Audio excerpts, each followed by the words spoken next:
This Liberty Sports Update is brought to you by Beacon Credit Union. Hey, Coach Hugh is joining us here as we're about 48 hours away from kickoff now with Virginia Tech.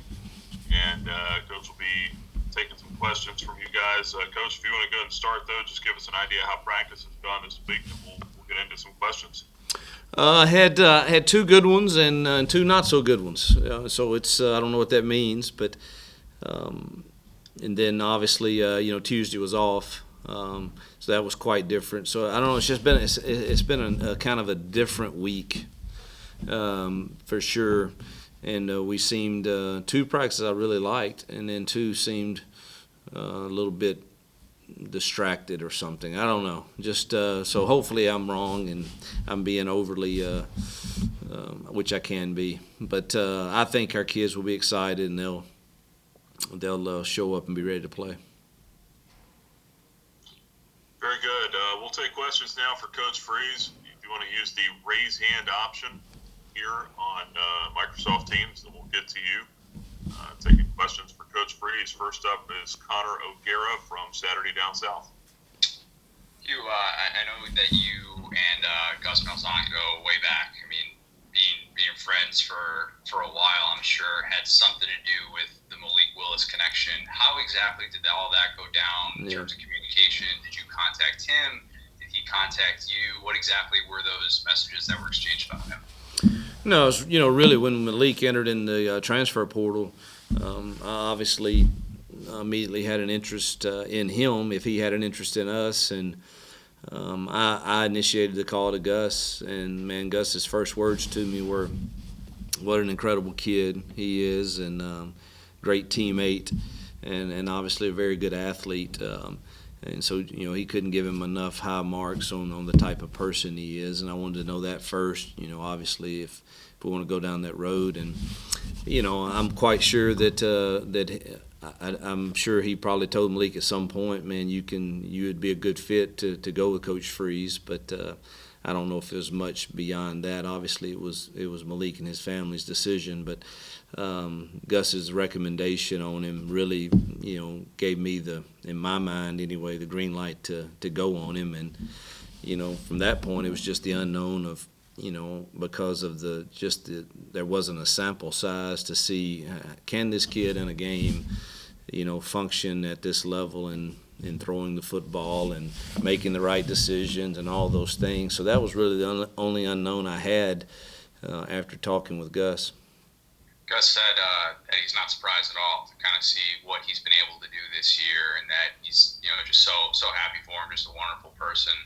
Have you been able to call him up and be like, hey, appreciate you giving us the blessing and being able to kind of talk through that one and just say, because it's really worked out obviously well for you guys. Yeah, I'm thankful for whatever encouragement Gus gave him, and I'm certainly thankful. And he, in our text messages after games, he's always, man, happy for Malik. So he's been quite happy for, I think, myself and for Malik's success. All right, next let's go to Oliver Hodgkinson. Hi, Coach. Hello. In the most disrupted of college football seasons, you guys sit here at 6-0. You ranked 20 in the top 25 for the first time in program history, and beating an ACC opponent, facing up one this weekend. Did you envisage the program having this level of success prior to the season? And can you just sum up your feelings on the season so far? To be very candid, no. I don't think there's any of us that thought, hey, we'll be sitting at 6-0 at the break and headed in to play Virginia Tech, and not because none of us believed we could compete or win, but, man, we didn't have spring ball. Fall camp was a whole different type of fall camp, and are we going to play? Are we not going to play?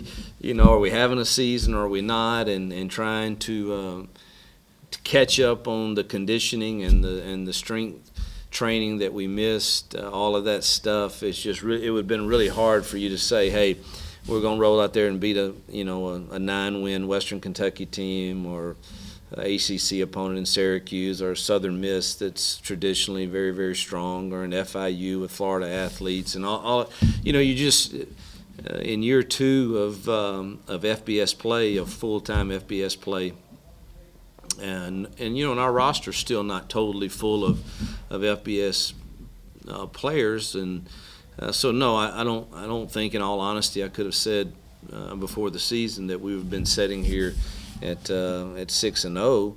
Obviously, my feelings on that becoming a reality are incredibly proud of our kids and our staff and our administration and everybody that's participated in protecting our team, and the bubble principle, from academics to training staff to strength staff to nutrition staff. It's taken truly a village for us to be at our best each week, and we certainly haven't been perfect as individuals, but we've been perfect together to this point. So it's quite rewarding, and obviously to be in the top 25 this week will be a memory and a keepsake for all of us for years to come. Obviously, you referenced the Syracuse win. Virginia Tech's a very different proposition this weekend, and particularly on the ground with a quarterback like Hendon Hooker and the explosive running game that they've got down there. Yeah. How do you go about shutting down the offense? And is that the true key to pulling off the win victory on Saturday? Yeah, no one has stopped them. I mean, they're 4th in the nation in rushing, and they just, I think they're very, very good up front, offensive line-wise, and obviously tailback and quarterback, they're extremely talented. And I really think one of the keys to watch, if we have a chance to be in this game, will be our red zone defense. Are we able to hold them to some field goals instead of touchdowns? Because they're going to move the ball, and they have against everyone. And they have a good scheme. They're well coached, and they have good players. So I think we've got to now. It'd be really nice if they turn it over to us like they did against Wake. Felt they'll do that a few times. That would help our cause. But so I think you look at that, and then you look at, are we able to keep them out of the end zone on some of those red zone opportunities. I think those will be some big stats. Thanks, guys. Next, let's go to John Manson from A Sea of Red. Hey, Coach, just looking for an injury update this week. CJ, Noah, Lofton, also Mac and Dabney, I think, are all kind of battling back from injuries. How are they looking so far this week? Yeah, everybody's good to go except for Lofton. He won't be able to play, but the others are going to be ready to go. Also, Coach, what's the status on Tim Kid Class? I know he's been fighting for a few weeks here. Yeah, he's practiced this week. We'll see how he'll be dressed and prepared to go. We'll kind of see how the game's going, and see if obviously if he can help spell some guys and produce. I think he'll end up playing some. So he'll be ready to go. He's making the trip. Very good. Let's go to Damian Sordelet from the Ledsburg News in Advance. Hugh, back in over the summer, as you're trying to navigate this COVID situation, you were like, well, we don't know how we're going to bus to Virginia Tech. Do we take one? Do we take multiple ones as you figure things out? It's your first bus trip of the year. Have you figured out the logistics of how you're going to get down to Blacksburg and get back safely? Oh, man, I don't know the directions. I hope the bus drivers know the way. I think they'll get us there. But, it will be different. We've been fortunate, even on our away games, it seems like our hotels have all been, 15 minutes at tops to the stadiums we play at. And so this will be the first experience when we get on a bus and have to ride for an hour plus to get to the stadium. And you're never. I hate doing things that are different and that we at least haven't done before. And but I can't control that, and so I have had many conversations with our coaches and our players so that they're not shocked by feeling a little different. My former stop, we had to stay at a hotel that was an hour away from campus, and I hated it, man. You'd have your pop-up meetings and your last deals at the hotel, and then you get on that bus, and about 10 minutes into it, everybody's snoring, so I know there will be some of that. We'll jump into cold showers when we get there, hopefully, and try to wake them back up and make sure. But that is a concern, and it is a little different for sure. But we're busing from here Saturday morning. Next, let's go to Jermaine Farrell from FXR in Roanoke. Good morning, Coach. How you doing today, sir? Good, man. Do you have like a pregame ritual or tradition that you do to get ready? And if you do have one of those, do you change it depending on, say, the size of the game? Obviously, this is a big game, but do you change that depending on the circumstance of the game and who you're playing? No, I do the same thing every game. I pretty much listen to the same music on the way. There'll be a longer playlist this week. I chew the same gum. I wear the same shoes. I'll wear the same visor.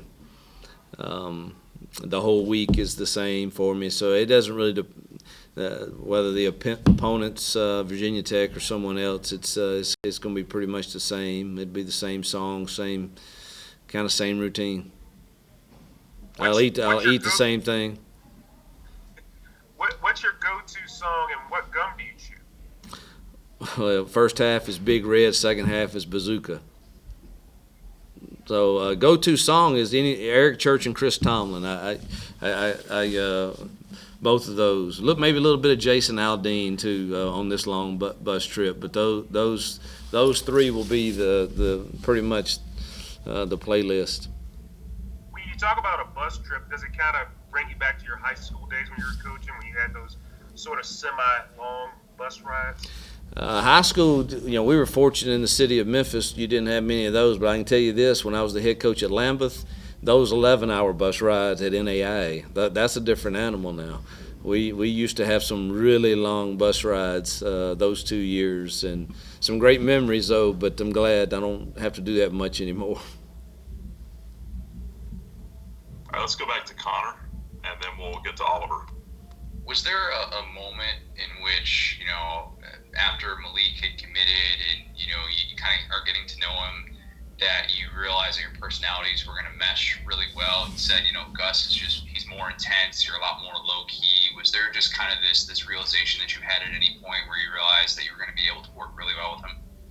I think I kind of felt that when we were recruiting him. All he wanted to do on his official visit was me and him talk ball.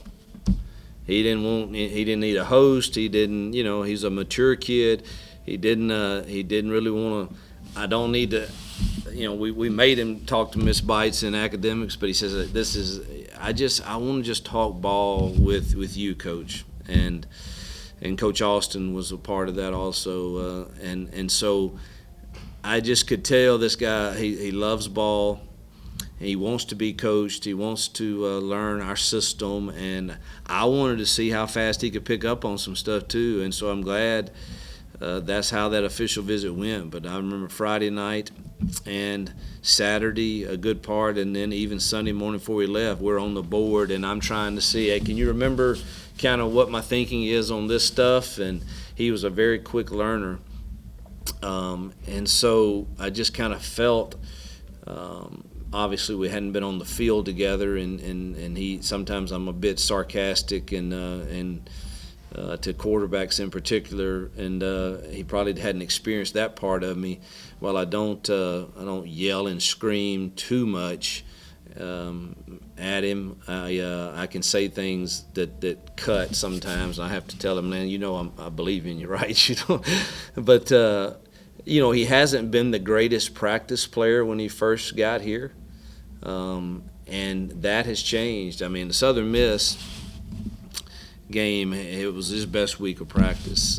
This week it's been a little bit up and down, but a lot better than than what I experienced on the first few weeks of fall camp. But I kind of knew, when he was on his official visit, that I can really coach this kid. I think I can be hard on him. I think I can be demanding on him, and he wants to please. In that understanding of the offense, it's compared to where it was when you were first drawing up plays with him on that recruiting visit. Where is it now compared to then?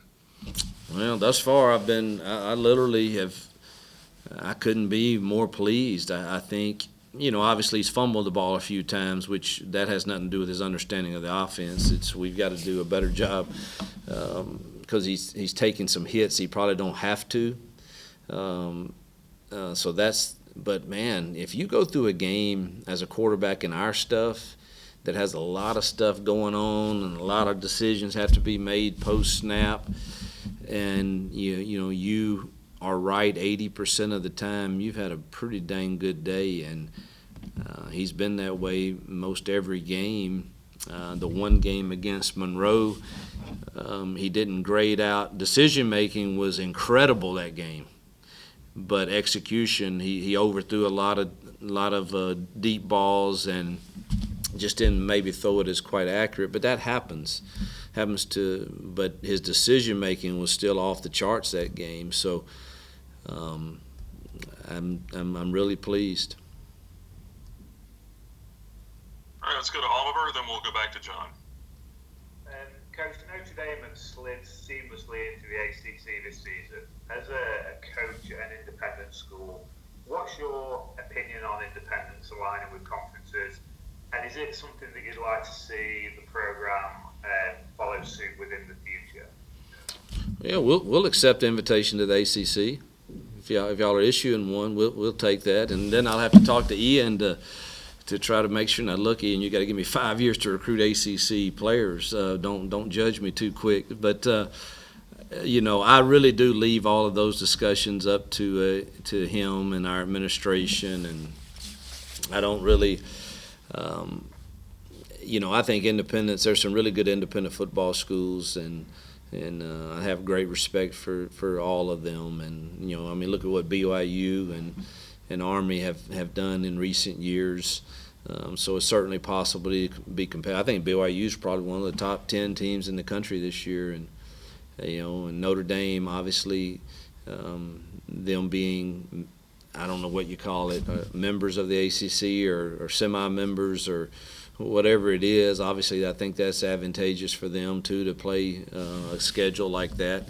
But man, as far as what's best for Liberty, I'm gonna leave that up to the administration and all those guys. And we've got some good schedules coming up, so I think it's exciting for our kids. Okay. All right, we're going to go one from John, one from Jermaine, and one from Damian, and then we'll wrap up. Coach, in your time at Ole Miss, you were part of a very heated in-state rivalry there. Liberty and Virginia Tech, obviously not quite the same level. But a lot of Liberty fans, grew up Virginia Tech fans or Virginia fans, and didn't really like the other school. Do in-state games like this, mean a little bit more? Just wondering your perspective on that from your position. Yeah, I didn't enjoy the hostility in the last rivalry that I was a part of. I didn't. I don't know. It just was. It was a little too much for me and my taste. Now, do we want to beat our brothers and our in-state schools and all of them? Is there a little something extra in those games? Of course. And the last one, the Ole Miss Mississippi State, man, those people live with each other, go to church together, go to the grocery store, and it meant something year-round. And so I understand that it does mean a lot. I just don't think I don't think it has to become a unfortunately, like a lot of our world today is, where it's so demeaning and so attack oriented, and we build each other up by tearing the other school down or the other coach down or the other people down. I just don't want to be a part of that. I want to have respect for our opponents, and then I want to try to beat the heck out of them on that day and brag about it the rest of the year. But you can do all those things without ever saying a negative word about your opponent. Let's go to Jermaine, and then we'll finish up with Damien. Coach, earlier you were talking about a little bit about recruiting, and there's so many different layers when it comes to recruiting. You can recruit a grad transfer, you can recruit players in the transfer portal. You obviously recruit high school players, JUCO players. I guess the question is there a different way of recruiting each of those type of players? Because obviously they're in different levels of their football career. Is there a different way of doing each one of those? Yeah, I think your recruiting is set toward the individual, and obviously in this day and time you're looking at all options. We need immediate help from an older kid at this position or this position. You're looking in the transfer portal or the JUCO world, and then I think this recruiting has changed, and it's going to continue to change. It sounds like, and so I think we've right now I would say that the best way to build our program is a mixture of all of those that we just mentioned: transfer portal, grad transfers, and obviously developing high school kids that we hopefully evaluate accurately. All right, Damien, go ahead. Coach, you mentioned earlier this week having CJ and Noah on the field at the same time makes this team better. With the way your wide receiver core has had to kind of piece things together, playing guys who normally be in the slot outside, getting guys like CJ Daniels a lot of reps, DeMario, DJ, Kevin Shaw, is this unit with Noah and CJ Yarbrough back better than it was at the beginning of camp because so many guys had to get reps with CJ and Noah out? Yeah, no doubt. I mean, freshman C.J. Daniels came through big for us, while we've been out, two of our more experienced guys, as has Brody Brum, and obviously we knew we could depend on Shaw and Stubbs, DeMario in the slot. So, but having been without the last few weeks, Javion and Noah and CJ has been a challenge, but it certainly has forced those others to get better.